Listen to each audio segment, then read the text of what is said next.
On this episode of Leadership and Loyalty, we chat about the power of voice as a leader and why, even if you are the most brilliant leadership mind, if you can't communicate powerfully and effectively, your message will always fall short. Today I will be chatting with my dear friend and world-renowned vocal trainer to the best of the best in leadership and the master of vocal awareness himself, so stay tuned. Welcome to Leadership and Loyalty Tips for Executives, part of the Full Monty interview series. I'm your host, Dov Baron, founder of Full Monty Leadership. If you're a new listener, new viewer, thank you for joining us. Strap yourself in, we're about to go full Monty. If you're a regular, big thank you for you for being one of our over 1.5 million downloads and making us the number one podcast for Fortune 500 listeners and consistently keeping us at the top in next generation leadership, human resources, and a bunch of other great categories. Thank you for sharing the show with everyone that you know. And remember, as always, we need your help in staying relevant. So get yourself over to iTunes, rate, review, and subscribe to the show. All right, let's strip it down and dive right in. Among other sports, my consistent sport for the past 40 years has been bodybuilding. That being said, I would say that I spent probably the first half of that doing things that I thought were right, which in fact did a lot of damage, and I wouldn't realize until later on.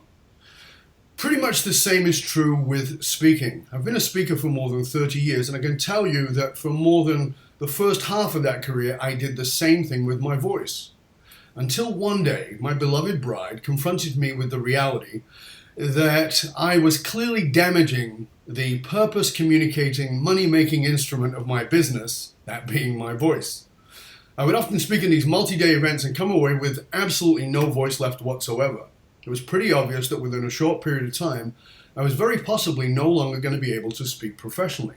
As I said, my voice is my instrument. And when you have a valuable instrument and you need to repair it, you only take it to the best. About 10, 12 years ago, that's exactly what we did.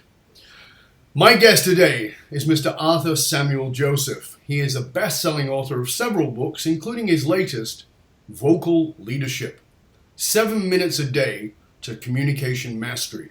He's the founder and chairman of Vocal Awareness Institute.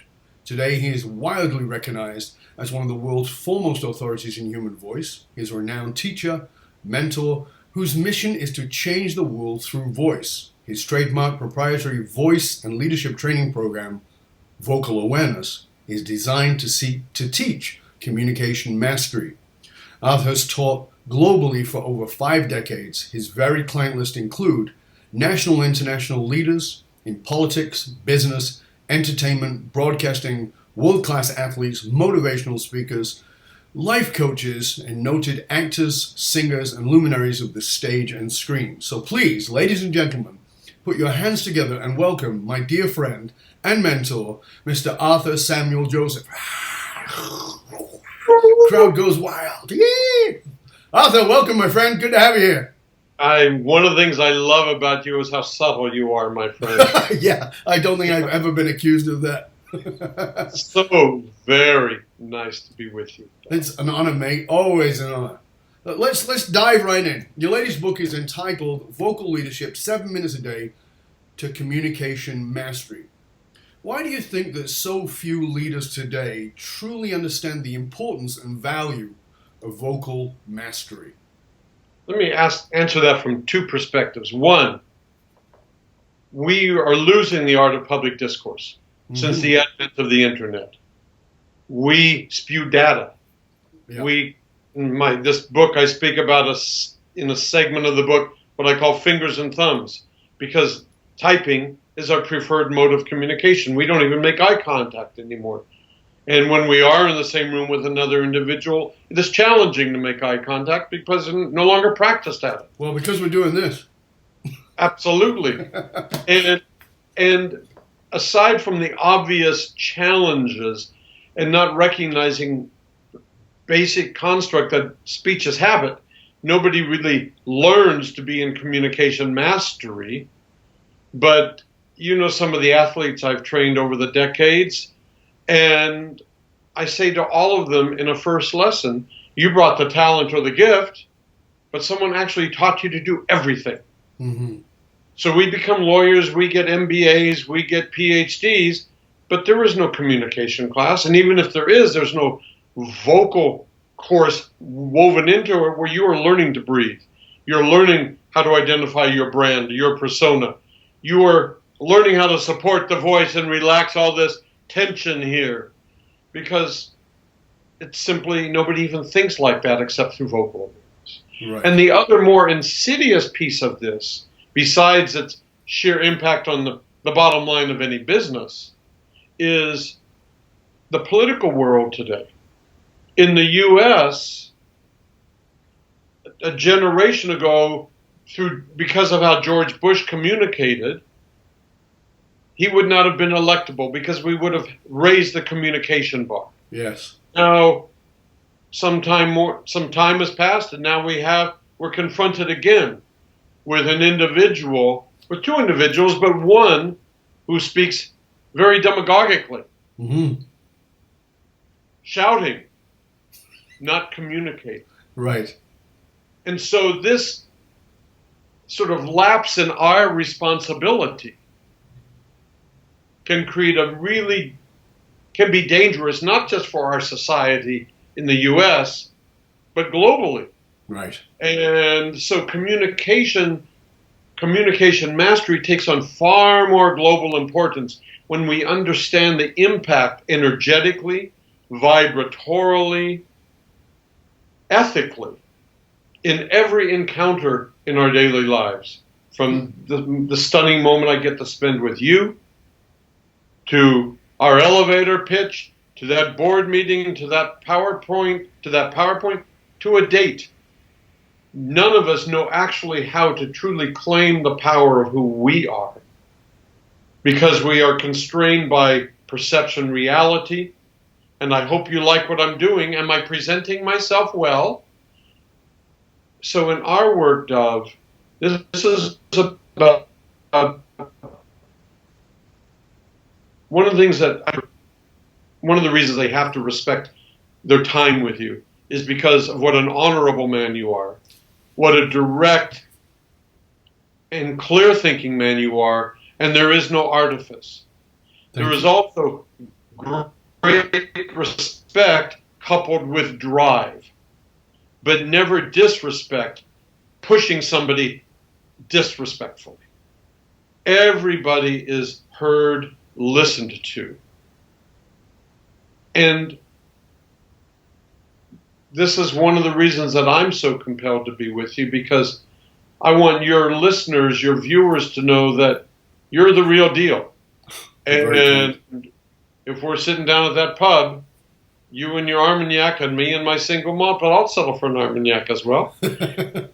It's the same person sitting here in this room in this conversation, and that's critical.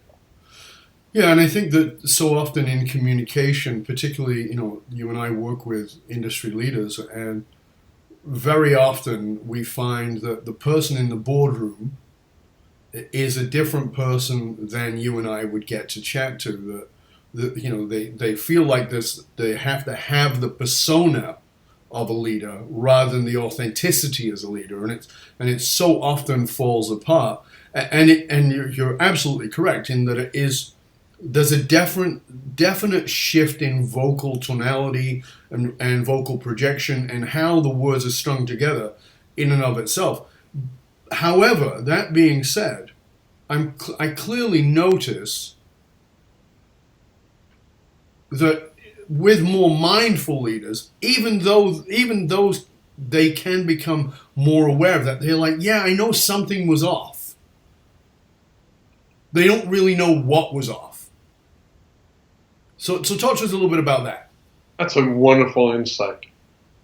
One of my axioms is we don't know what we don't know. Right. And we may know that there's something off, but often I work with numbers of broadcasters, and often a producer will say to a broadcaster, pick it up, I want more energy. All that does is make it higher and faster, it doesn't create more energy. Right. So now I'm talking faster and I'm raising pitch. So now I'm creating other problems. Yes. So I would like to give a couple of tips to your Please. audience.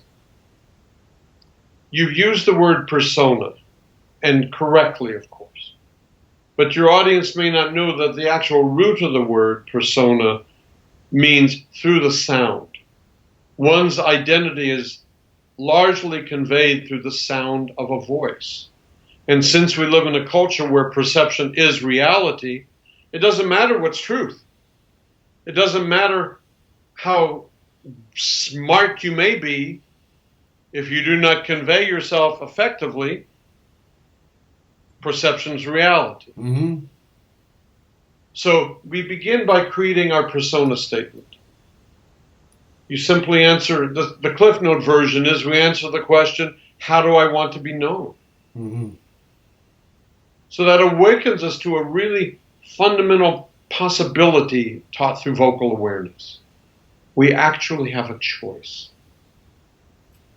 Everything in life, Dov, revolves only around two things: to choose to do something or to choose not to. Mm-hmm. Vocal awareness teaches empowerment through voice. When I used to teach one of the most noted motivational speakers on the planet outside of yourself, and I know you're far more than a motivational speaker, I used to disagree with him all the time, and I would say, no, you cannot empower another person. You can only help them empower themselves. So the choice, the persona statement, gives us the option. This is what I choose to be. Right. And then, through vocal awareness and the structural matrix, somebody actually taught that soccer player, that footballer, how to kick, Right. how to do a header. I trained with Arnold for 8 or 9 years. I've only had 2 trainers in my life physically. One was Arnold, and one day I was curling 40-pound dumbbells. And I said, look, Arnold. And he said, aren't you pretty cool, huh? He said, what are you doing? And I said, I'm curling. I said, no, you're not. You're using momentum. Yeah. And when he made me do it right, 6 up, 6 down, not break the line of the plane, I could barely curl a 25-pound dumbbell. Yeah. And he would say to me, the most important thing about bodybuilding is form, technique. It's not how much, it's how accurately, how effectively. My second trainer is a magnificent man named Franco Carlotto, whom Arnold introduced me to, who 6 years in a row was identified as the fittest man in the world. And again, every little detail matters. Yes. But out here, I just said every little detail matters, but I didn't do this. I didn't inhale before I said every little detail matters. You curl a weight and you inhale before you curl it. It's trained into you. Yes. But who thinks about a breath before, who thinks about a breath before we speak? So the second trigger is breath is fuel. If it's important enough to say, it's important enough to breathe before I say it. Yeah, I love that when I worked with you and you transformed my voice and you saved my voice. But that was one of the things that was transformational, was the remembering to breathe before I actually say the sentence. Because like I said, I've been a speaker 30 years, more than 30 years, but when we met, I was close to 20. And I remember how often I would run out of air at the end of a sentence, and you'd go, well, just back that up and break it into 2 sentences. Which actually, and here's the thing that's fascinating, it transformed my writing. Because I would write the way that I spoke. So it was these long run-on sentences. And then when I was like, well, now read it back out loud, which is what I began to do. I began to read it back out loud, read it back, and go, oh, I'm out of breath. I better go, okay, so where is the period? Yeah. So it's a great skill for my writing as well as for my speaking. And you and I both are passionate practitioners of mastery. Mastery requires the integration of mind, body, spirit. And unlike other thought leaders, I never say mind, comma, body, comma, spirit, or mind, body, and spirit. I write it at all times with slash lines. Yeah. Because for me, it's what I refer to as the Trinity. It's 3 in 1. One doesn't happen without the other, and I don't want us to think of them linearly. And part of where I'm going is I'm a classical singer by trade. And in the arts and athletics, one is in mastery. And before walking onto the court, onto the field, onto the stage, one has a ritual. Right. And the ritual has a spiritual component. So in a Wall Street Journal interview with me a few years ago, one of the tips I provided is the tip I'm providing here. The meeting begins before you walk in the room. We set up 20 seconds before, 1 minute before, and we say thank you to Source, the first of 7 vocal awareness rituals. Just like that athlete will have a ritual before climbing into the batter's box. Mm-hmm. And then we're in stature.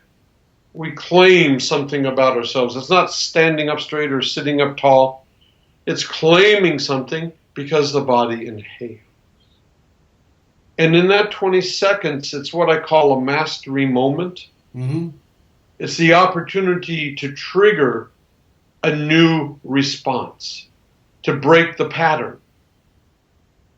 And in doing so, we claim our persona, we connect with spirit, we connect with source, we create the greater opportunity to embody what we're choosing to embody, which is ourself.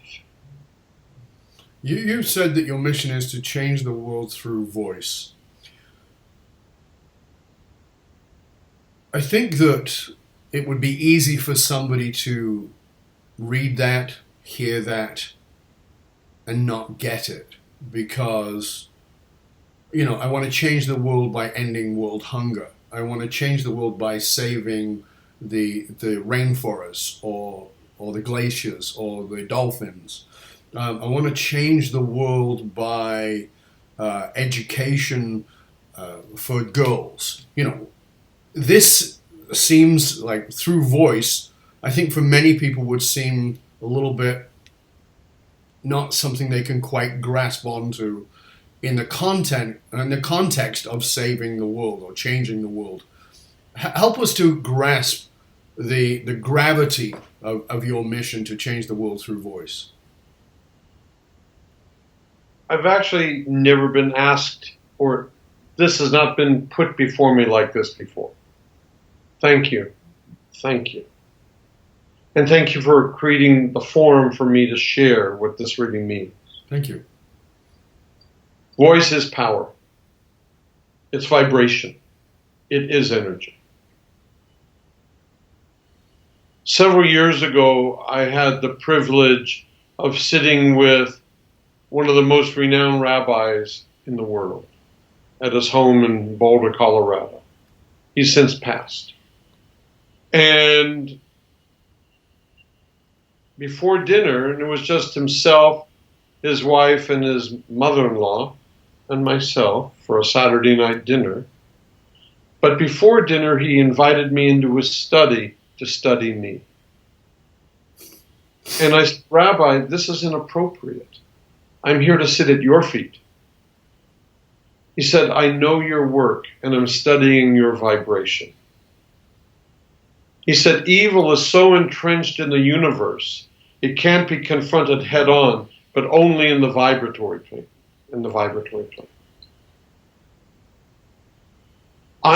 When I speak about changing the world to voice, I want us to discover the possibility first within our own self and take responsibility for that.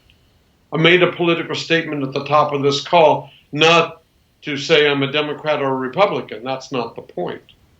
The point is we've abdicated. Right. We have to take responsibility for that. But we're asleep. So I'm doing this 1988 movie, I think it was 1988, movie Network, where the character says, lifting up windows all over Manhattan saying, I'm mad as hell and I'm not going to take it anymore. So I'm like this town crier awakening us. Because we're on the cusp of going down the wrong path. Well, let's jump in there. Let's go there. Let's go into maybe territory you don't normally go into. So maybe you and I understand the power of the voice. You far better than I do, but we understand that what we say and how we say it and the words we choose can have incredible power. And we can look back in history and see that there has been great orators who've made massive impact. I think of JFK's speech about going to the moon. I think about Martin Luther King's I Have a Dream. I think about even the inaugural speech of Obama, the beautifully delivered presentations with a lot of power and a lot of influence behind them. And today, we have, and I'm not going to pull punches, we have Donald Trump, who certainly the words are incendiary, they're, to say the least, provocative, and I don't really have a problem with provocative, but they are incendiary, they are often hateful, they're often racist and all those kinds of things, who doesn't fit the category of a great speaker. For me, because I'm also an NLP master, I see the NLP in what he's doing, and it's actually quite genius. But the delivery of what he delivers and the nonsensicalness and the apparent rambling. As for somebody like you, I've thought about this watching him many times. Because people say he's an idiot and he talks nonsense, and I'm like, no, this is masterful NLP, but delivered with an irritating voice, a voice that sort of grates. And I often think, watching it, I wonder what Arthur thinks, not of the content, because that's a whole other discussion, but of this vocal style, because we've just said voice is power.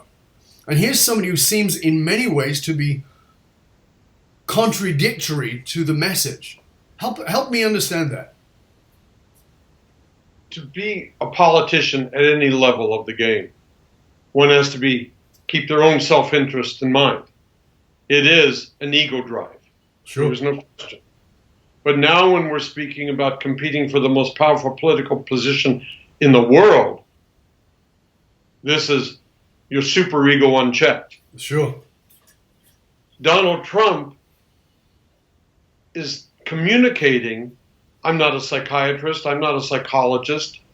I haven't analyzed him clinically, but he communicates like a sociopath. He does.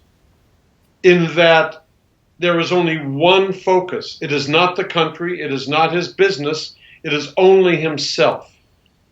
He wants to see Trump in giant gold letters emblazoned on the top of the White House dome, just like it is above Trump Tower on 6th Avenue.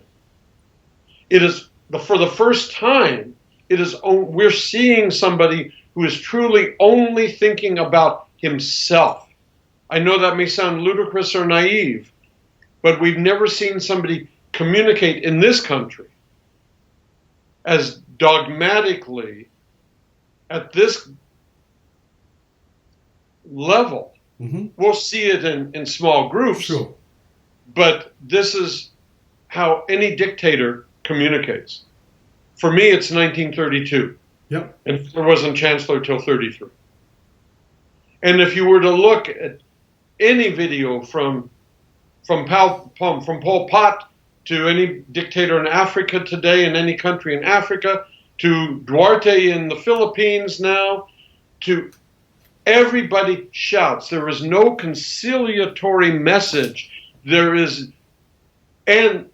by design, because they are tapping in to this dark underbelly of individuals who feel impoverished, who feel that they are disenfranchised, that nobody is hearing them. And so you don't need a whole lot to start a revolution. No, I see with him that he's tapping into that darker side. There's no doubt about that. And that the language is very, I'm the only one who can save you, which is very reminiscent, as you said, of dictators in the past, whether it's Idi Amin, Pol Pot, whether it's Adolf Hitler, or any of the others. And I'm not saying this as somebody, I have my own opinions about Trump, but I'm not saying it from that point of view. I'm saying it from help us to understand why voice is power used in a healthy way, yet voice, somebody who's not following those rules, who doesn't breathe, doesn't seem to be mindful of his voice, who is certainly not mindful of content, being respectful, why is his presentation so powerful? Why is he such a powerful speaker? And when I say powerful, I mean at the end of gets the vote, gets the people on side. Is it just the ability to tap into the fear and the anger and the rage? Because then that is an effective speaker style. Absolutely it is. And it'll be very interesting in a couple of weeks when the debates begin. Yes. Because so far there has been no meat on the bone. And there hasn't been one reporter being able to paint him into a corner and really get a response. In fact, he's evading the media, except on Fox, of course. Mm-hmm. And so there is no communication. And so what is working is this decibel level, the stentorian voice, the body language being so direct, and people are basking in his pomposity because he takes their sense of disenfranchisement and says, I'm going to put you on my back. Just look at how I don't care about what anybody thinks. We've never seen anybody this unleashed publicly in this country. Right. And it's potentially insidious. Now, I'm speaking very loud. We're speaking about his volume, his swagger,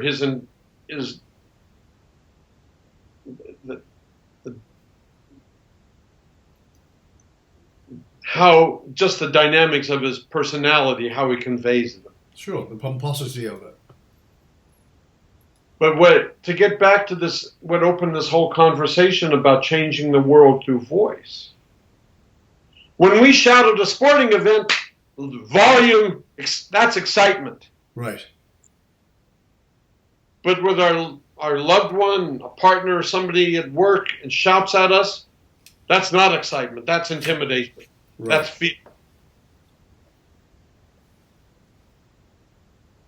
I want to awaken people to the importance of vibration, of personal responsibility, for saying, you've just crossed the line, please do not speak with me like that. This is disrespectful, this is harmful.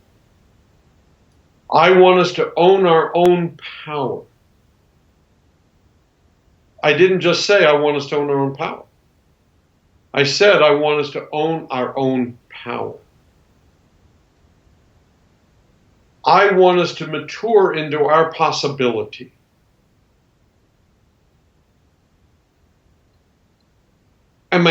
Before I continue, am I making my point in any effective way? Well, I think I want to bring it to people's awareness. So, just and for those of you who've been part of my trainings, you've heard me talk about this, and many of you haven't, but I think I can demonstrate it very well, is in your out loud, now as you're watching this, as you're listening to this, I want you to out loud ask a question. Doesn't matter what the question is. So, how are you today? Whatever it might be. And then secondly, I would like you to make a statement. So it's not a question, it's a statement. I am well today. And if you notice that the end of the word, when you ask the question, the last part of that sentence goes up. Questions go up in sound, and statements go down in sound. They have a boom to them. And this is one of the great things I was able to learn from Arthur. So when he said it's important for us to own our power, he didn't go up, he went power, he went down.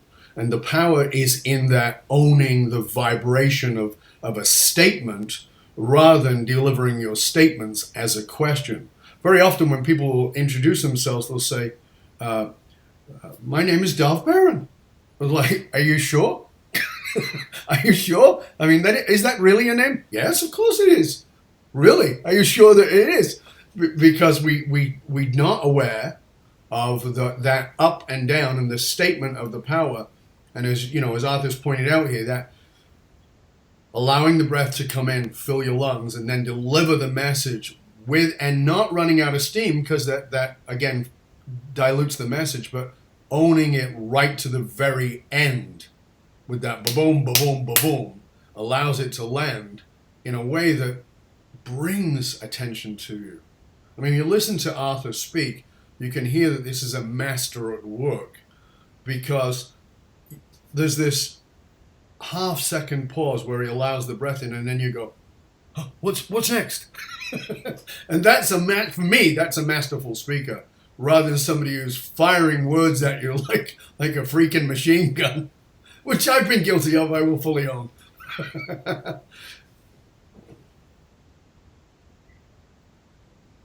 When we own our voice, we own our power. All tension is fear-based. Right. Where there's fear, there's doubt. And the Cliff Note version of a much longer conversation is, where there's doubt, there's no divinity.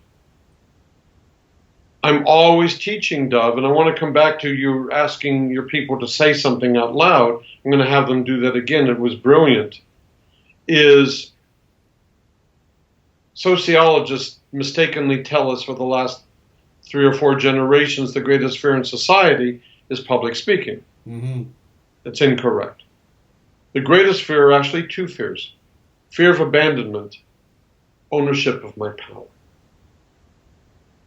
When I worry about what you're thinking about me, when I'm saying, am I good enough? How did I do? I'm not being there for self. You ask any great artist, any great athlete about their skill set, and they're not going to deflect the answer. It would be foolish. Right. But those of us mere mortals who don't have that privilege to be the greatest in the world at such and such, don't act like that. What will people think? Oh, you shouldn't say that, dear. That sounds arrogant. It's not a level playing field. So when I speak about changing the world to voice, once again, it takes us back to it is our responsibility to begin with our own self-mastery. Right. And this axiom, we don't know what we don't know, if I were just to take a random poll of your viewers and simply ask, how many of you love the sound of your voice? How many of you even like the sound of your voice? How many of you actually know what your voice sounds like? Yeah, that's a whole other question. So I'd like your viewers to say this phrase: when I speak, I need to be aware. So just say that phrase, team. Would you like me to say it? No, they're just saying it as they listen. Okay. Now, cup your hands to your ears like this. Notice it forms a bit of a cone. Don't tighten the neck or shoulders. Keep your head perpendicular. Allow a slow, silent, loving breath, silent, as I guide you in the inhale. And at the peak of it, once again say, when I speak, I need to be aware. So here we go. We're in stature. We're going to allow in 3, 2, deeper, deeper.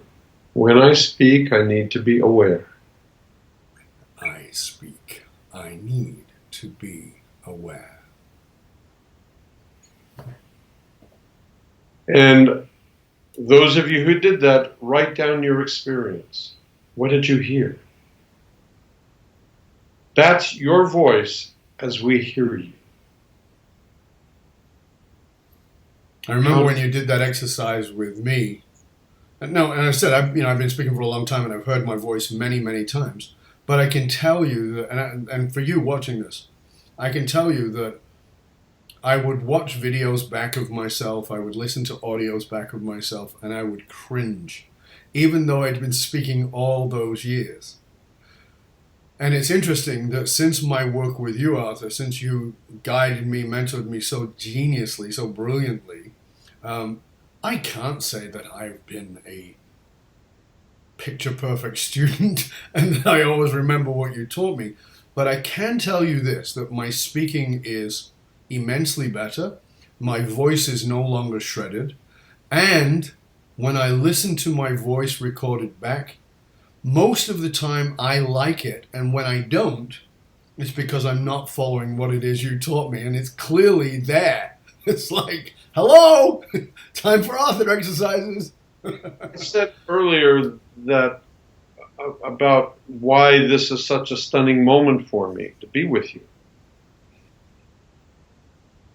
All 2 words, integrity, integration, have the same root source. They mean wholeness. In vocal awareness, I'm teaching people that the same person shows up everywhere. Context does not determine outcome.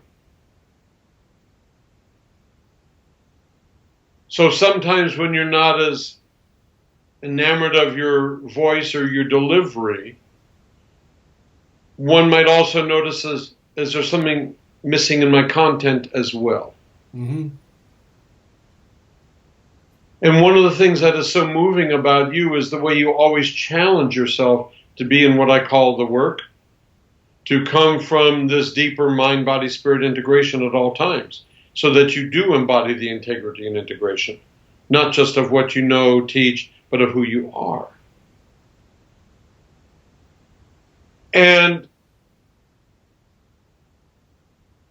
what makes this so challenging, this lifelong vision of mine to change the world through voices, it's all habit. Nobody thinks about it. I'm like this lone voice in the wilderness speaking a language that people first can't even hear it. Then if they hear it, they don't understand it because we don't have empirical understanding of what I'm really talking about.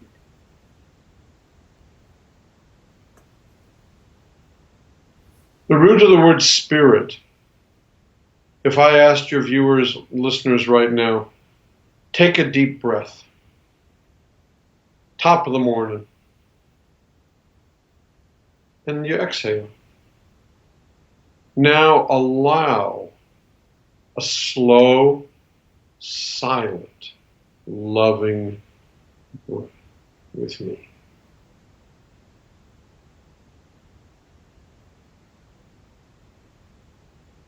And not only did your physiology just change, your internal and external state are quieter.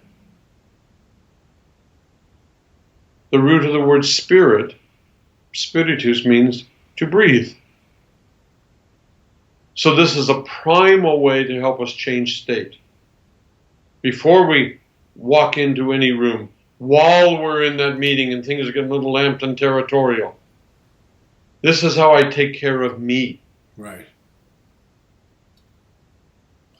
One of the things I would want you to sort of expand a little bit for our listener, for our viewers, is this distinction. And I remember you working with me on having me really grasp this, and I thought it was profound, powerful, not just to voice, but to life, which is this distinction between take a breath and allow a breath. The distinction between take and allow. Enlighten us a little on this, if you would, please. Yes, and I was so pleased to observe you just then, because it has been some years since we've worked, and there was no rushing. Taking a breath is reactive. Even if I just say, take a loving breath, would you all do that, please? Take a nice, loving breath. And exhale. Now allow a loving breath. Don't rush, just allow.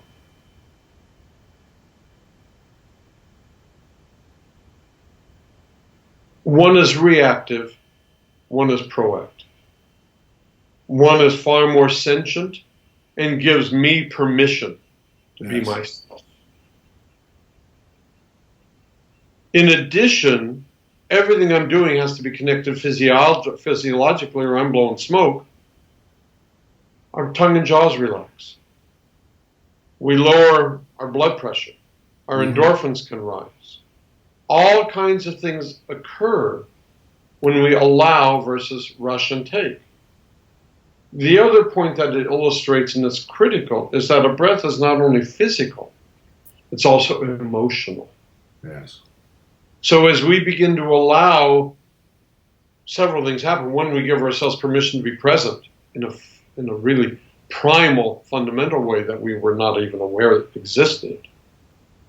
It awakens us to, and it realigns neural pathways and all of those kinds of things we understand.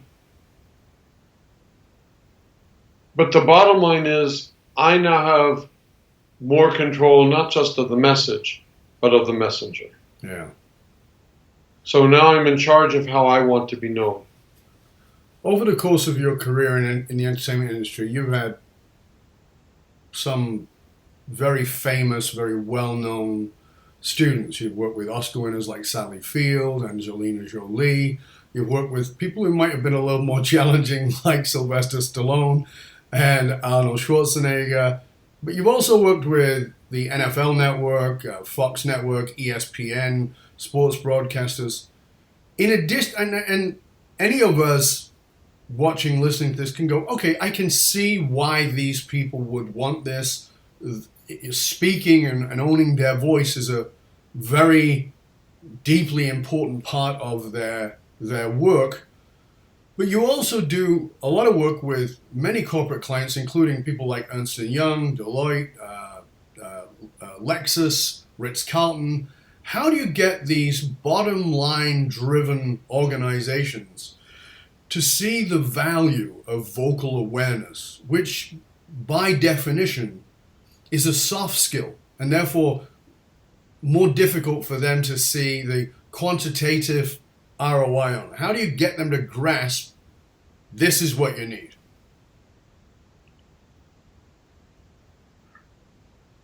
It isn't actually a soft skill, and I first make them understand that. This is fundamental. We all have to breathe and we all have to communicate. Business does not take place without my opening my mouth and communicating something. Right.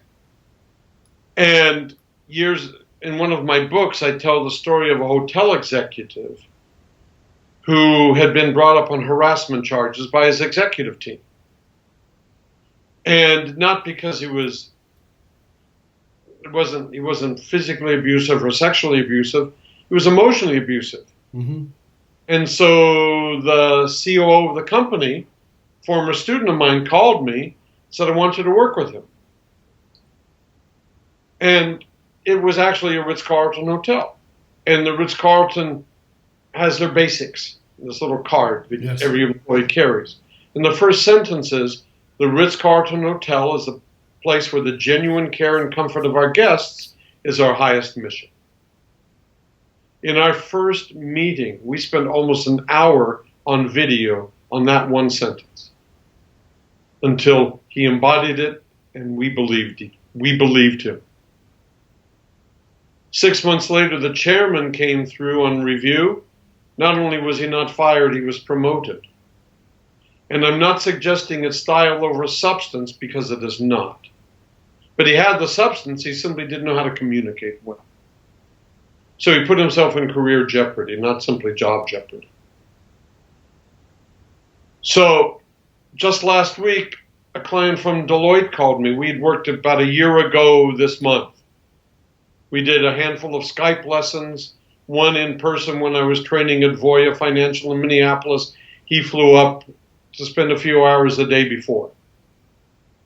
He called me to say that he got this promotion he never thought he would get, and he knew why. And so organizations, it doesn't take much to understand the value of vocal awareness. We simply don't know that necessarily the vocal awareness exists.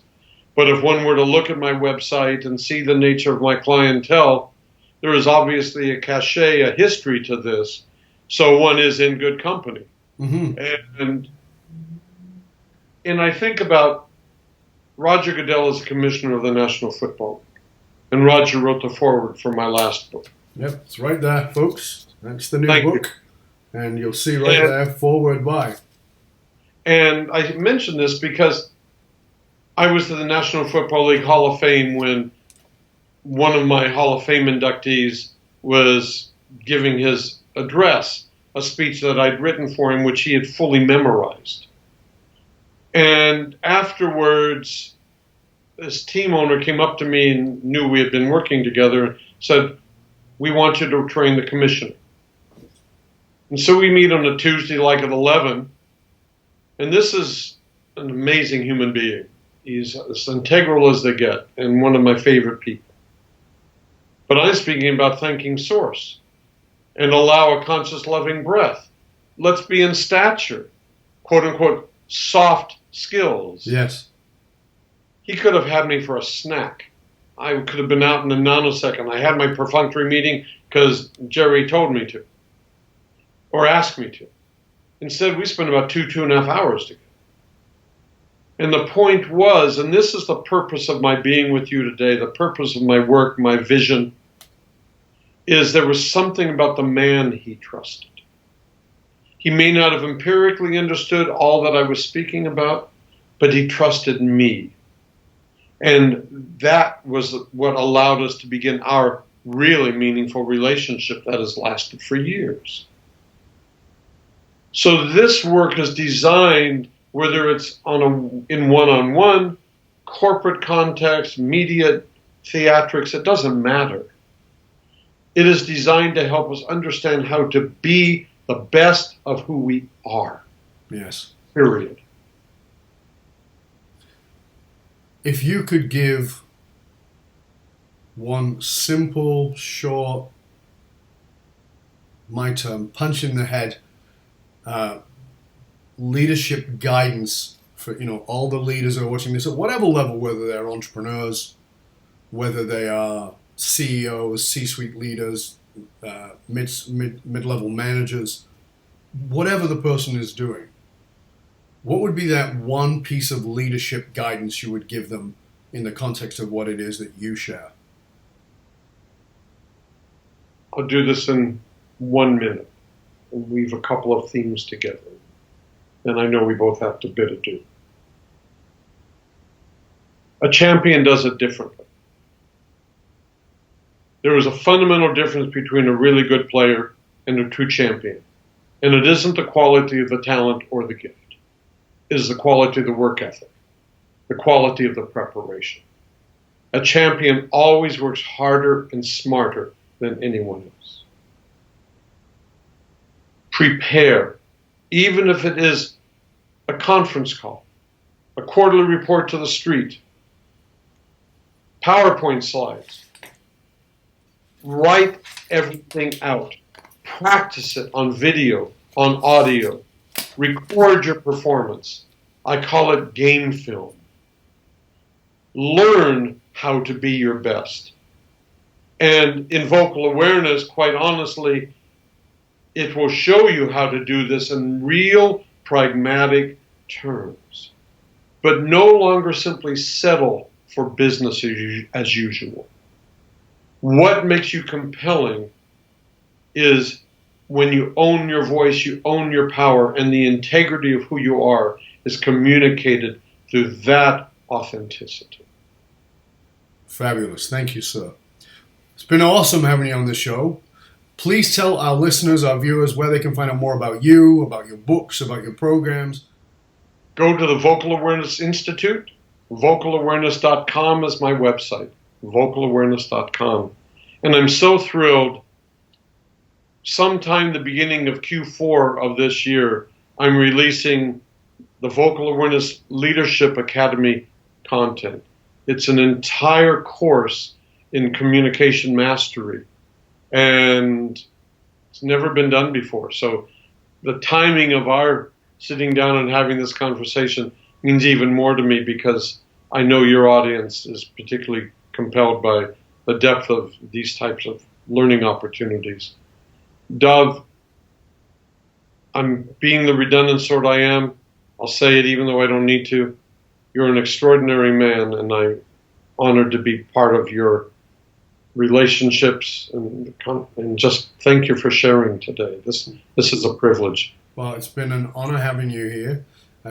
Everything you've shared is extremely valuable. It's a great reminder for me. Oh, every conversation with you, all I have to do is I don't even have to talk about vocal awareness, and already my speech gets better because it's like I'm sitting with the vocal Yoda. So I gotta be like on, man. And it's really good. So thank you. I know you gave some true gems today for those who are willing to take the time to learn it. I highly recommend that you go out, grab this book, Vocal Leadership, right there on your screen.